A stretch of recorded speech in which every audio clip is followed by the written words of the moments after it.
ഈ ക്ഷമിക്കാന്ന് പറയുന്നത്, ഈ ക്ഷമ എന്നുള്ള വാക്കാണ് പ്രശ്നം ഉണ്ടാക്കുന്നത്. അതുകൊണ്ട് നമ്മൾ ആ വാക്ക് ഉപയോഗിക്കുന്നില്ല. ക്ഷമിക്കണ്ട, ഇത്തരം വിചാരിച്ചാൽ മതി. അപ്പൊ മറന്നുപോയത് ഞങ്ങൾ വിചാരിച്ച കാര്യം കഴിഞ്ഞില്ലേ. ഞാൻ 100 രൂപ കൊടുത്തു. അവൻ ചോദിച്ചു പറഞ്ഞു, "ഓ സാറേ ഞാനത് തന്നതല്ലെന്ന്" ചോദിച്ചു. അല്ലെങ്കിൽ സാറെന്നാ എനിക്ക് രൂപ എന്ന് ഞാൻ ഓർക്കുന്നില്ല. അപ്പൊ എനിക്ക് ദേഷ്യം തോന്നും, സാധാരണ രീതിയിൽ ദേഷ്യം തോന്നും. അപ്പൊ അതുകൊണ്ട് നമ്മൾ അവരെ പഠിപ്പിക്കും, ക്ഷമിക്കാൻ പറയും. അപ്പൊ പറയും, അങ്ങനെ എങ്ങനെ ക്ഷമിക്കാൻ പറ്റുന്നത്, എൻ്റെ അനിയൻ, എൻ്റെ ഏറ്റവും അടുത്ത സുഹൃത്തല്ലേ, അവന് അത്യാവശ്യം വന്നപ്പോൾ ആശുപത്രി പോകാൻ വേണ്ടിയിട്ട് തെണ്ടി നടന്നപ്പോൾ ഞാൻ അവനെ ചോദിച്ചിട്ട് 100 രൂപ കൊടുത്തു. എന്നിട്ട് ഇവൻ പറയുന്ന സാറ് തന്നിട്ടില്ല. അവനോട് എങ്ങനെ ക്ഷമിക്കുന്നത്?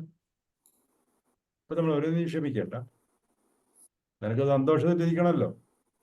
ഓക്കെ, സന്തോഷം നീ ഒരു കാര്യം ചെയ്യുക, അവൻ മറന്നുപോയി തന്നെ വിചാരിച്ച കാര്യം കഴിഞ്ഞു. പോട്ടത്ത് വയ്ക്കുക.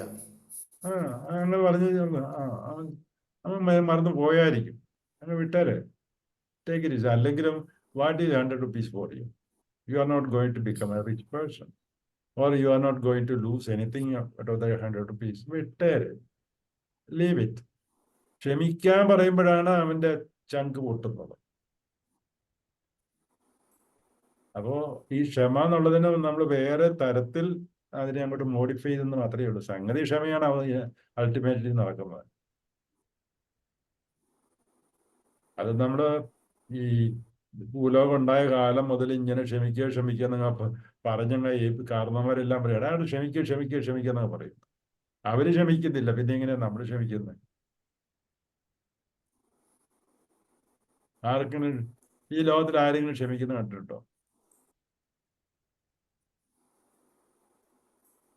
ക്ഷമിച്ചെന്ന് പറയുന്നതോട് നമ്മൾ ചോദിക്കുന്ന ഇതാണ്, നീ ഒരു കാര്യം ചെയ്യുക, ഒന്ന് കണ്ണടച്ചിട്ട് ആളിന്റെ മനസ്സിലൊന്ന് കണ്ടേ. എന്നാലും അവൻ എന്നോടത് ചെയ്യുന്നുണ്ടോ, തീർന്നു, അതിൻ്റെ അർത്ഥം ക്ഷമിച്ചിട്ടില്ല. അതേസമയം ഇവിടെ അങ്ങനെയല്ല.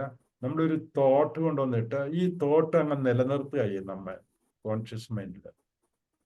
നിലനിർത്തി കഴിയുമ്പോൾ കുറച്ച് കഴിയുമ്പോഴത്തേക്കും സെയിം തോട്ട് റിപ്പീറ്റഡ് ആയിട്ട് വന്നു കഴിഞ്ഞാൽ സബ് കോൺഷ്യസ് മൈൻഡിലേക്ക് പോകും. പിന്നെ നമ്മൾ അങ്ങനെ ഒരു അനുഭവം പോലും ഓർക്കുകയില്ല.